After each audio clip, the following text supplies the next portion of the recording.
We'll disassemble the lock and get the key bittings. This is the door lock from Suzuki.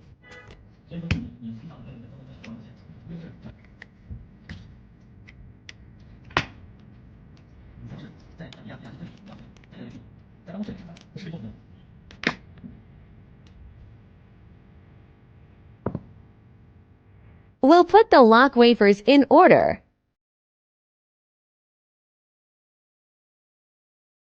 We found that each wafer has letters and numbers on it.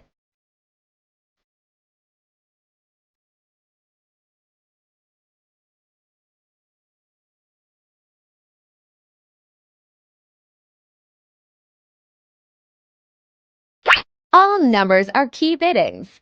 We'll use the M210 key cutting machine to get his key. We'll enter the cut by bitting option.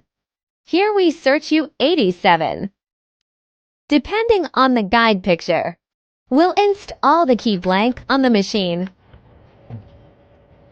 We also can use this tool to tighten the key. If it's ready, please click a continue. Pay attention, we have to input from the second space. For the ignition lock, we have to click Find Bitting. The ignition lock was already found. And click the key bittings. Finally, click Cut.